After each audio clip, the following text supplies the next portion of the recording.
Foundation for Prophecy or say nkomhye fapem ahodoɔ abusiafo na ɔtwe asan akɔ abeto yembion yebeda twedi ampon yankopon ase se wam nyaaya ma tamfo bonsam anse ye moni nyina chi oda se doyin na wasama ya kwanya bi se ye ne monso ensam beche ne ho asem maboafo aye krado wa ha ombeboa na de adusian pensem mu ade abremu London Ghana minda kwanfo Sabbath school and have feature sem pensem mu yetwe ho abasisia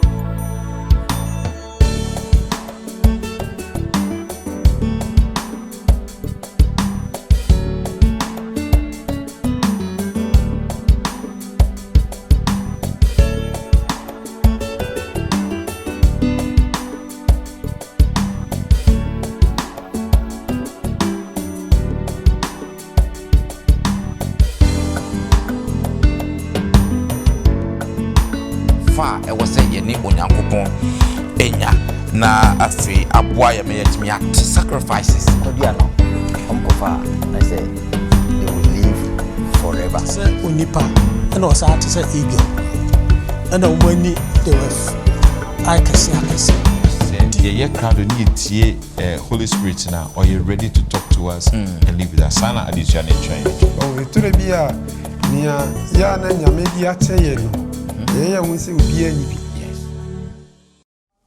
Ekota emu nyinara se na enu esua adisua no se allusions images and symbol mfato ho nsasode ne nsohyede sa se okwan be fa so na yatimi akire trosem nkomhye ase na sa akota emu nyinara ye no esua na ye ne wadikan ya adisua no makomaku ensia na atwimu no yepese no hwe adisua toso enso no o se Foundation for Prophecy ana se nkomhye fapem ahodoɔ ɛno mienkotie enyumombra sisia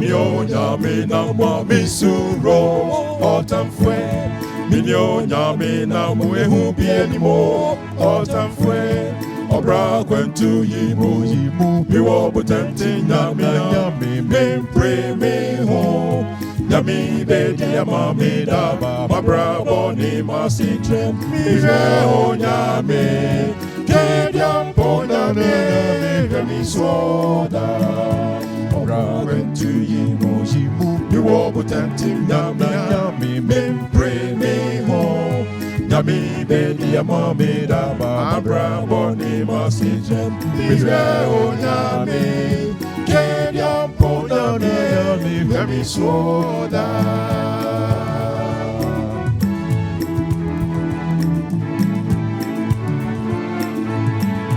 Minyo nyami na mwami suro Otamfwe Minyo nyami na mwehu bienimo Otamfwe Obra kwentu yimu Miwo butenti nyami Mimpre miho Nyami bedi ya mami da Mabra boni masije Mire ho nyami Kedia mpona Mire soda Obra kwentu yimu Miwo butenti nyami Mimpre miho Nyami bedi ya mami daba Abra boni masije Mire ho nyami Kedia mpona nyami Vemi soda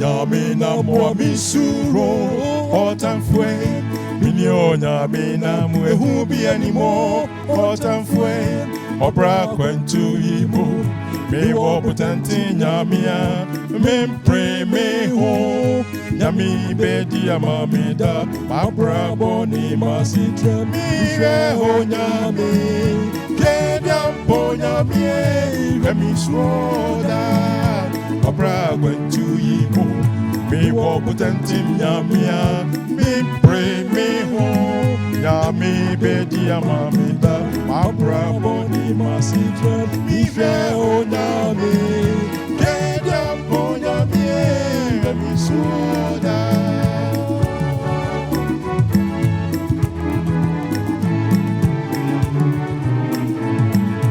Minyonya mina mwa misuro otamfwe Minyonya mina mwehubi animo otamfwe Obra kwentu yimu Miwa butanti nyamia Mi pray me home Nyami bedi amame da Mabra boni masitre Miwe o nyami Kenya ponyame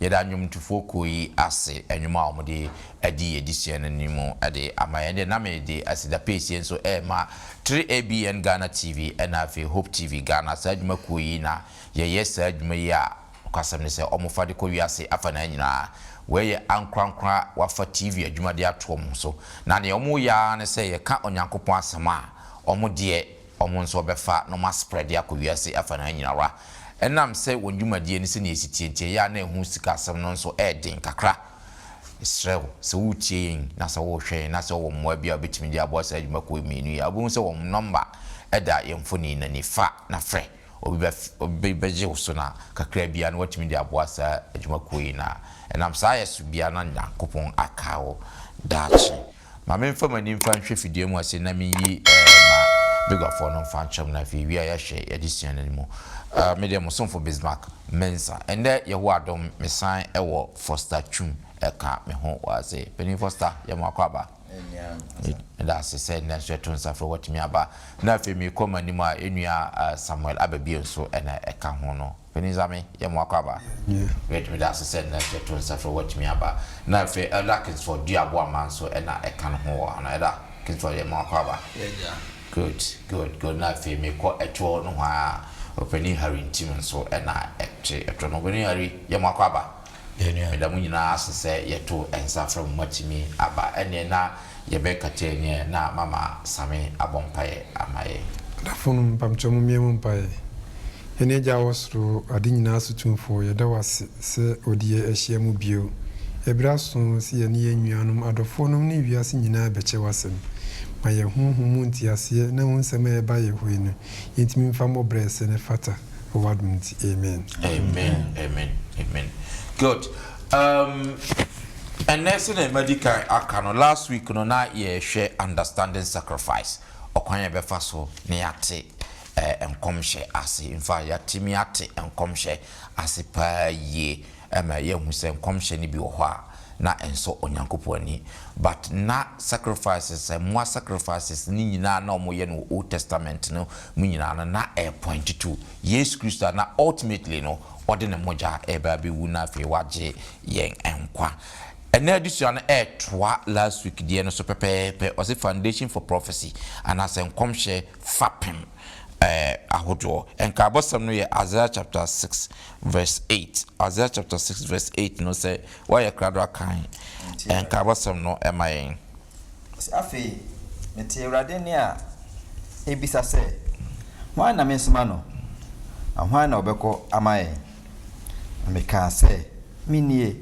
soma me amen good enim se onyankopon tumi a owo se ode ewuli ewiase ni gina the fact se on the boss ewiase no enti no hotumi se ode ruli ewiase enya sa na otwi mu no se ne last week ye hwe ma eni ebesi ye na otwi mu no nso no ye pese ye koyanim kakra na ye hwe visions awodo anase ni suadi hunu awodo anase revelations awodo efa onyankopon ni throne en hone sene onipa de sani relationship anase ayonkofa e wo se ye ni onyankopon enya na afi aboa ya meyatimi ate sacrifices ahodo last week ye ka enho asem no sadisuan we nso besa aboa ye ama yate enho asipa eye enti yendi kan enhwe yedi kan akan Isaiah chapter 6 verse 8 yenka bosam no yento aso yebeto aso from hona but we dey yebehwe Isaiah chapter 6 from 6 to 8 no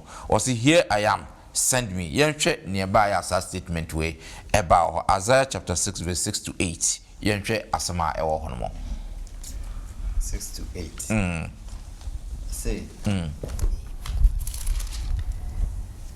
ena seraphim enemu baako etuba menchen na okura nsrama a odi daban kofa no aforibuchi no so na odi ka mano ka se hwe yi aka no na wayi wamumu yeko na wakata obone so na meti Awurade ni se ose hwan na mesoma no na hwan na obeko amaye na mesi mini sumame amen amen good Same here show some way nantiase ne san this is Isaiah wanya sa vision no na abofo cherubim omudi arisani na afi heye no nwanwa na afi obi na num no hu se oyodbonefo na afi krampo onsem fata na hu se obofo baako just strama to free the bekana no not the tin no na afi se hwan na minsuma na afi de osisuma me na meko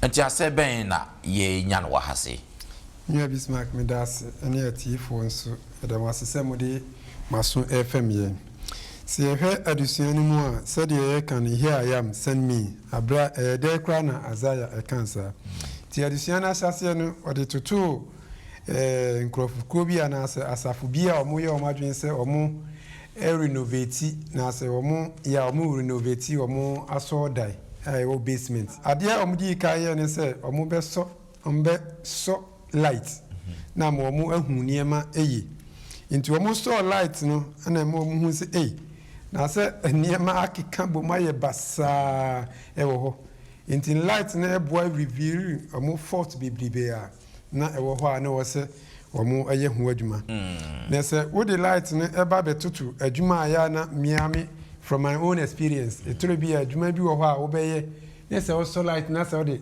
Bob light ne hwe suru se ya e be tofem se ya na hu fort a e wo mu nyina e bia se won pese wo be hu fort nde ne e wodi si o sei na te sa face straight away nti ni wani entrance nti omo eso light no mu se na se aso da ya adwen se be nyina se e hu efini na se se ya se akodroni nti omo de no e illustration e ba be tools e be see nyenti a Isaiah no pese obeko nyame esuma no ofre na ye fre no pese obeji so no ohun se division mu no se won se emfata enye hwi wode no ho etoto nyame a ana so de no ho toto eniema bi a no ohun se won se emfata kura na tinu ene ebo ni hu se na me de mako ene nyankopon enam ni serafin fanse na abofo ni bi eso eba ebeti ni techrema na se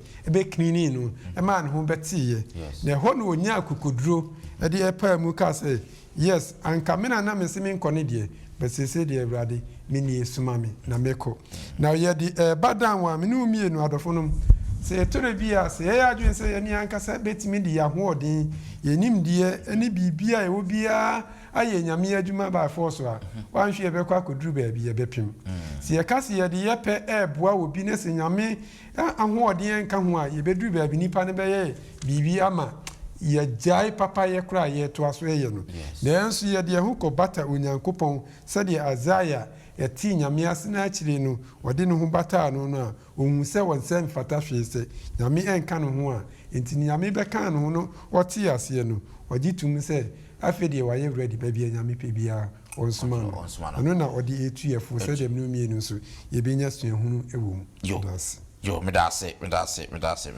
yento aso na afi yenhwe the two cherubim no so no omo asem se na esitie eno no mepese ye behwe Genesis chapter 3 verse 21 to 24 yenhwe di si wo ho ni dwumadie potia nyankopon de se sa cherubim mienu we de no also omo ye ne de na omo represent ewo Genesis chapter 3 verse 21 to 24 where after say bɔne aba no yɛnhwɛ ni nti awurade asɛm na awurade nyankopɔn yɛ nwoma ntadeɛ ma ɔbarima ne ne yere de hyɛ wɔn na awurade nyankopɔn ka sɛ hwɛ onipa no ayɛ sɛ yɛn mu baako hunu papa ne bɔne na afei na yɛbɛyɛ na wantene ne nsa ante nkwadua no nso bi ɛni antena ase daa nti awurade nyankopɔn tu no firi Eden tuo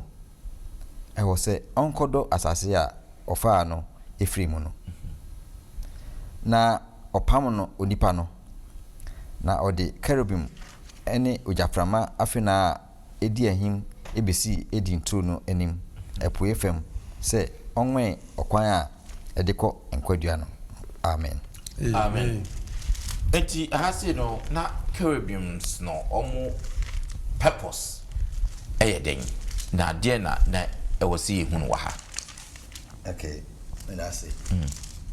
I'm say sa cherubim no ɛyɛ ɔmo botae paa ne sɛ ɔmo protect Nyankopɔn nkurɔfoɔ. Nti wohwɛ the narrative of Eden bra Nyankopɔn ɔmo yɛ bɔne na Nyankopɔn pointing kyerɛ ɔmo what to do and what not na ɔmo kɔyɛ the other way ɛno nti no na ama sɛ deɛ aka no nkwadua no ɔmo kɔfa na sɛ they will live forever in their sinful way. Na kyerɛ sɛ Nyankopɔn korampo ɛde ɔmo bɔne akyɛ wɔn in the first place. Isan sɛ ɔmpɛ sɛ ɔmbɛtena hɔ afebɔɔ. Ɛno nti knowing sɛ yɛsua prophecy na all the sacrifice pointing to Jesus Christ. Nti Nyankopɔn etwa odwan kasankasa ana ɔde ne nhoma no ɛkɔbaa wɔn. Kyerɛ sɛ ɔde ɔbɔne akyɛ wɔn a or prepare them anew so to merit God's standard. That's right. And uti ɔde homa ɛkyerɛ wɔn sɛ nea ɔbɛba daakye no ɛno na ɔyɛ symbol akyerɛ yɛn.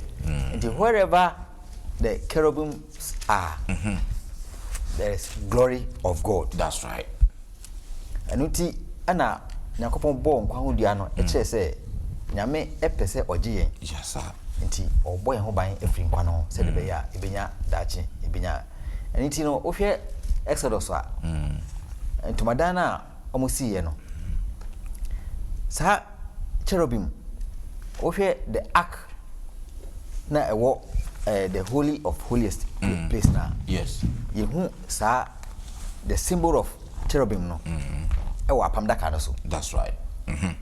Ɛkyɛ sɛ Nyankopɔn glory ɛwɔ hɔ na saa Nyankopɔn glory na esi apam esi saa ntomadan no ɛno ana ɛgye yɛn kwa so ɛno ti baabi bia cherubim wɔ no ɛbɔ Nyankopɔn ma ho ban. Okay. Na afei nso kyerɛ nkwagye a yɛde bɛkɔ Nyankopɔn nkyɛn. Yo medase wa yɛ no very kama simple pa ama abusiafo sɛ na yɛhwɛ no yɛhwɛ fapem aho nkɔmhyɛ fapem ahodoɔ ɛna wakyekye mu kama ɛde ama yɛn nsa no afei yɛnto aso na afei yɛnhwɛ ɔse ɛte sɛ nsrama a ɛrehye like burning coals of fire.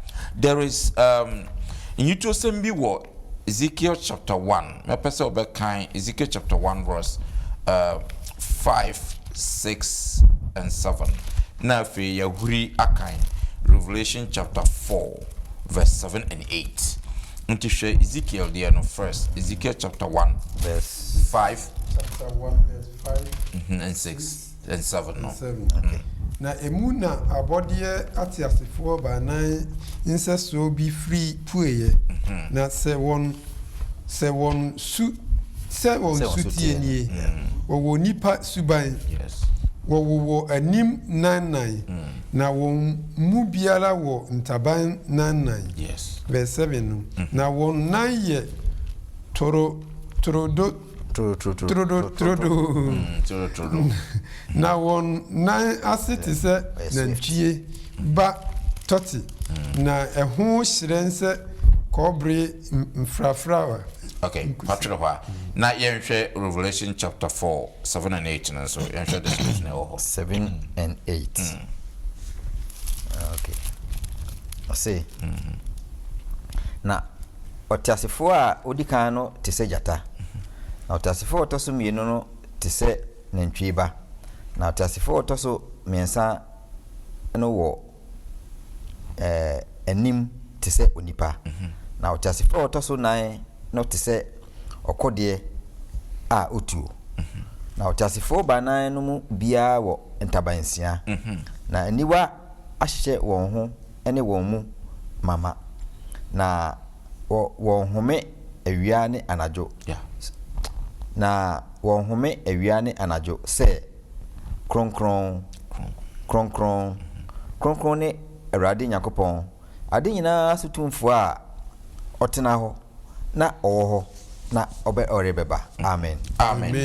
Yɛhwɛ saa nyito sɛ mmienu ya yɛakan a ɛne description bi a last week yɛhwɛ wɔ Isaiah chapter 6 verse 1 to 6 na nsesadeɛ bɛn similarities bɛn na yɛhu no wɔ ha se na ɛdeɛn na saa nyito sɛ mwe ɛka kyerɛ yɛn yɛmdaase me nua Bisma so yɛhwɛ akenkan sɛm a yɛakan Isaiah 6 1 to 4 and yɛkan last week you know and see yakan Ezekiel chapter 1 from verse 5 no you beti ma kan akopem 14. That's right. Na Revelation 4 6 to 8. So you hwe akenkan semi a ni nyina no eka cherubim ho asem. Yeah. Na ba biara wo kan mo asem no mo ben onyankopon nadwa. The throne of God. Ho na vision no a omnyae ni nyina wo. Na ye hwe description a di amayi a ni nyina mu no yehunu se Isaiah 6 no 1 to 4 no or chrom say there are beings of fire. Yes. They say ejabi efiri omumu eba. Na omo wo ntaban nsia ana omo to anwom ehye onyankopon animonyam se konkron. Na omayete asese ba bia omo ewo temple onyame asori fie ho. Yeah. There was smoke around them. That's right. Eno na Isaiah eyi na di edemaye. Se ko Ezekiel a yaka sisia so a. Well, say said you there was touches of fire among them. And omo wo ntaban enan. Omo anim no eye 9 4 faces. Yeah. Was say omo anim ese onipa man. Omo anim no ese ojata. Yes. Omo anim no ese ox. Ya baka ne say twi na ntwi bema kese no. Ana omo anim no so ese eagle. Okorie. Na sa creatures here who they were all shining. That's right. And the Isaiah ho said baby there was smoke. Yeah. And beams of fire. That's right. There's a jar if you eba shining. Also Yahunu said touches of fire and they were shining. See, I call Revelation. Because they were like living beings. Yes. Also what 6 wings and taban and sia. A dear by Jumadie no more ye. Almost more tonum concron. Eshe unyankopon animonyam. Was I describe one? Yes. Was it almost to say ujata? Or to say a calf? Nantwieba. What to say unipa? And was I to say eagle? Yeah. And a woman they were I can see. Yes. Ya de woman nyina ka bomu a vision hu ye cherub a no be onyankopon no. There are so many similarities. That's right. And I'm so mobile onyankopon ntin. Nyankopon to me no radiate through them. And they were all giving glory. Great. Almost share onyankopon animonyam, almost reflect onyankopon animonyam a wo no. Yes. See the betutu ye ho a. Yeah. Say cherubim all kan no. Another interpretation said they were messengers of God. Okay. Yes, so onyankopon onyankopon asomafo. nti sɛ yɛn nso yɛbɛn onyankopɔn a yɛn nso wɔ sɛ yɛyɛ dɛ yɛradiate ne glory onyankopɔn anim onyam no ɛwɔ sɛ shine through us na afei yɛyɛ dɛn sɛdeɛ ɔmo ɛhyɛ onyankopɔn anim onyam ɛto nnwom sɛ kronkron bɔ mu ase kronkron no saa so na ɛwɔ sɛ yɛn nso yɛhyɛ onyankopɔn anim onyam na yɛpraise onyankopɔn nti cherubim yɛ a wɔkan they were all tied to the throne of God wankohu wɔn baabi a onyankopɔn ahennie anasɛ n'agua ɛwɔ ɛhɔ so na ɔmo wɔ nti badwumadi a ɔmo die no sɛdeɛ mekaeɛ no sɛ ɔmo reflect onyankopɔn ne tumi ne n'anim onyam no saa so na ɛwɔ sɛ yɛn nso yɛyɛ sɛ yɛbɛn onyame a ɛwɔ sɛ ne tumi ne n'anim onyam no reflect through us to others. Great. Amen. That's it. Watch it, Chimsa. Yes, a chief also Anya Emu Entiase Paye. Yen trust na yen shall friends God among his people, and I say Onyankopon one in Crowfoom. Yen share numerary and as numbers and some description of Onyankopon Musiaku Bakwa na or Muya Kese or Tomadano Fanam Nunyara. Yen share Musiaku in this numbers and almost our description and share this bit me as a free more. First, Numbers chapter 2, verse 3. We are near Huri Akai 10 or near Huri Akai 18, near Huri Akai 25. And as our 4 descriptions here, Yenshe first 3. No. All right.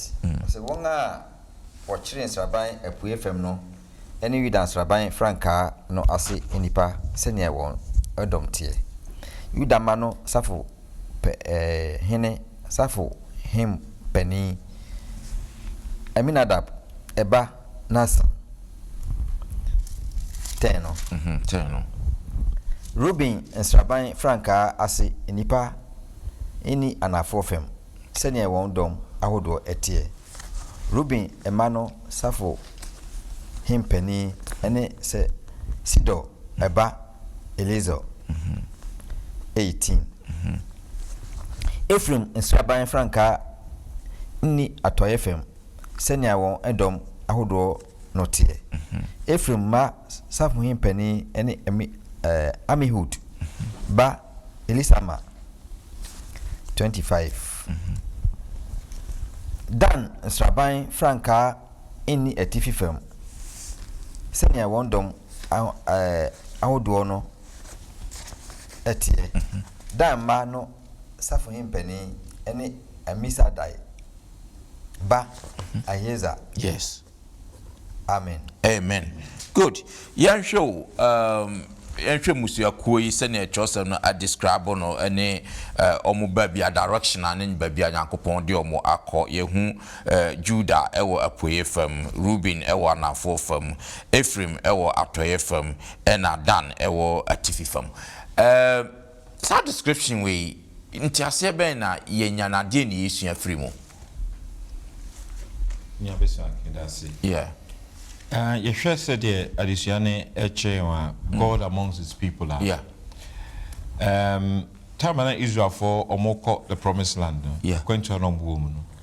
Omudu baby bia na oma set camp. Na almost set camp na of all the 12 tribes no mucho 4. Na each of the 4 no bia so dominant tribe or mulidi any abubo mudin Judah, Reuben, Ephraim and Dan omun represent leadership in the camp. Yeah. Now each one of them said you can carry our numbers no. Each one of them represent either the east, the south, the west and the north. Yes. Now omo shishe omo camp ni wia na omotnasia na Nyankopon asane aba omumu na oni omaba betna. Yes.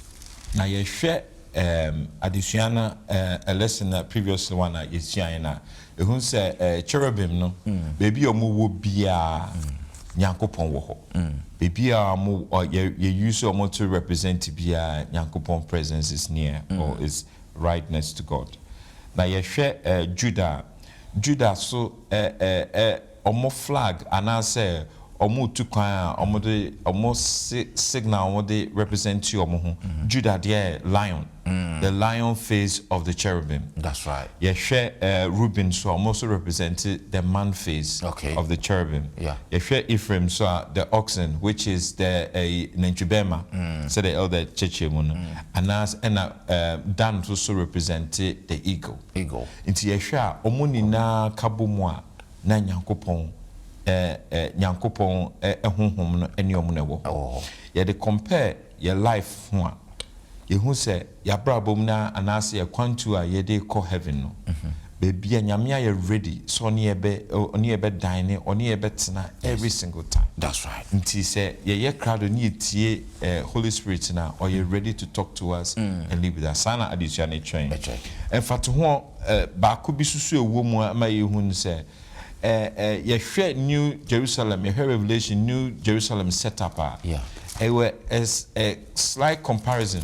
Be Ohio who said gates representing New Jerusalem is similar to how is represented here in God's with His people. That's with how Israelites no more travel and the gates are forming with the team when they were traveling. Judah, Reuben, Ephraim, and Dan. So that also represent that. Medase recently why very simple a day. I might to share description actually we are now you can understand say now the greatest mistake Israel for any say young person Yankopon bedi so I compare something else because it's arrangement to you then God will come and dwell not to say nyame beba ne o ma ba betena. They didn't like this no ko obtain for say my way ye pe way no na ma ye brei in there because Yankopon perfect plan or the duel among the prayer camps we seen the we represent we na Yankopon ba betina mu bibia is so smooth. So at a point in time I should say omukaze oh your crowd and person de onyame obesa di esubium say the yenso my sene and an nema call basa but then shed your mass I nema we nyina see Lucifer near ye ya unuanso ye ya Emma sa nema we nyina ebesie Ezekiel Emma description be and Isaiah so ma description be of Lucifer na fall no yenko share those description no na afi yemfa sorry yen addition no so Ezekiel chapter 28 11 to 17 and afi Isaiah so the no 14 12 to 14 no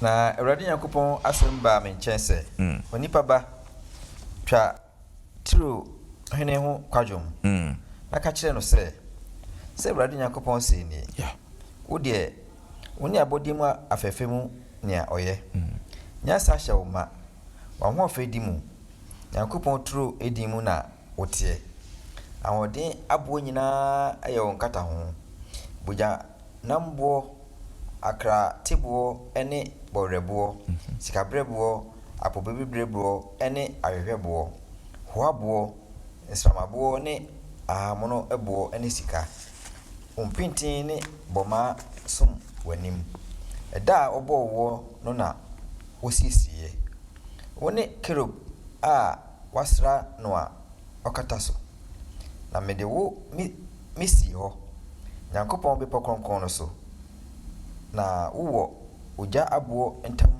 na wonenam mfomso biara eni ho frida obowo akosi dikosi si da ohunu wo mu abosudie no. That's right. Odwadie dodo nti na odi amimdie ehye wo mu. Yes. Ma na woye bone na meto free Nyankopɔn bepo so se afidie na kerubu a obo ho ban no pamo free oja abo no entem. Yes. Wa ho fe nti wakoma ahurihuri wase wo nyansa ene wo ohyiren. Yeah. Mato matwene FM mede wo ato ahemfo wanim se wonhwe wo wamumu yedudo so wadwadie abosudie mu wagu wakonkon ho fin nti mama oja afiri umu na ahyew na madane wonso asase so wonga wohwe wo nyina anim Awurade asem ni amen. Amen. Good. That's a perfect description of Lucifer. Yeah, kind of asem you now or the asase representative a trace and Lucifer by Isaiah so one it there or Isaiah so was that description in Isaiah chapter 14 12 to 14 on so you should send Isaiah canon so there no 12 to 14 I say den na ufiri soro ahwease yes a won so man hyerefo adechen ba otwa wahwe fom wa obre amanaman ase no yes na wo de wo kan no wakomam se osoro na mefromako Nyankopɔn nsroma no atifi na mema mahinwa so asi na matena ahia bepo ne so atifi fam asase tifi ano no ho aton mefro akɔ mununkum sonsromia meye me ho se osoro ni no nyame asem ni amen. At your show Lucifer or you then from this description we didn't bit me account for Lucifer na hwase. Yeah, Bismarck me that's. Yeah. So if you do see any diso ni baby ya bedru I can cast my yebra foster car emu da ho pefe. Yes. Na ye hu say Lucifer obi a nanka position owo no nanka ebe ka se wiase mu anko obi ani ho a obi. Yeah. Na nyame hwehwe se anka wono no ebe yi ne glory na ni monyam no akire amanama nyina. Nenso ye hu se ono no ampenisa efisi wo ye na dwen se ono no edi glory no ebema no ho monyam no bema no ho enu nti no nia obia no na nani enso nti si eti akenka asem no a nia Ezekiel kan ye no kan ba bi se wa ho ofenti wakuma ahuhuru on etore bi a nia ya na nyame di ache ye no ye hu se obia ni bi Satan as Lucifer eye man ni trimu eye ni de ebroso nti ani bra bi eba ebehye ni mu nti the downfall a cause ni nyina se ne ewo no wa mpene so we na dwen se open more ana yemfa ntoto ho kra ni mrem se wo ye adwuma 8 hours now see a bibi see wani sunti no wo pese wo ye more hours. That's right. Now what you compare time now ye 8 hours no and they obey ye more hours now won't mean no wo compare wa ho odi anse na wo si enti ni fatu to ho se ni awo anyame nim se eno ni wo position stay here wo se wo mpe open more enti the more wo preko wani more no ewo consequences so a obi face enti anibre a ba be share Satan emano na se Lucifer emano se ne wo bia no it's not enough no person woni nyame eye pe no enu nyina na ekoso ni damfo enti adusua no ma menu mie ni ate asese position na Satan Lucifer wona wa mpe no emre bi beba nam Nyankopɔn suma Yesu Kristo ma obe wuji mi no mie nu nkwa no obe ne ma obe ji won afri asase su no ya ne besa akosi Satan na bofo a oto wo mu egu asase sa position aye vacancy e wo soro no ho na yensu ye ko akokupai enti ne yemfa hye yetimi se no matter what Nyankopɔn abo bia ene se di ositi bia enti ne awo bia no ma wani nso na so mo wani so ni awa eno Nyankopɔn so betimi ahyira wo mo na ani biribre no ene eniema bebre na namfise Satan ya ma na ni anso ne wo na ani bre no ne ekowie the downfall Nyankopɔn hyira na dumti amen. Great. Madam wase my dear pa usia for madam wase say tunza fremo mo de odo abodo mu na ye de adisia abre ye de for sana mo amohwe ni mo amuti ye so ye da mo ase pa so say mo fidie da so eda London Ghana me nda kwan for so basku na trust mu pense mu ade biara na otwibia ye no yesa adisia etoso so na ye de abro no da sende ye de etoso amotwe no so ebebrosi in the book and I say in the Psalms part 1 enwum enwuma no ofa edikan ye behwe sene Psalms so ebeboaye ma yate nkomhye ase eya no so yu hu frimu a enye ntihia ye na otwe a edi animu onyankopon enhira katoanie na openi Harry enhira so emaye emoka radio da se so my kwanya ise yen besua wade na yen chechiremu yɛsrɛ wo sɛ deɛ ka yɛ deɛ yɛ nipa deɛ aka yɛ deɛ o yɛsrɛ wo sɛ wo de wo nsa bɛka deɛ aka no ɛtumi akɔ baabi a ɛsɛ wokɔ na ɛtumi ayɛ adwuma ɛsɛ yɛ yɛsrɛ wo wei ɔwɔ yɛ dɔbɔ sukutɔ dim nti amen Amen.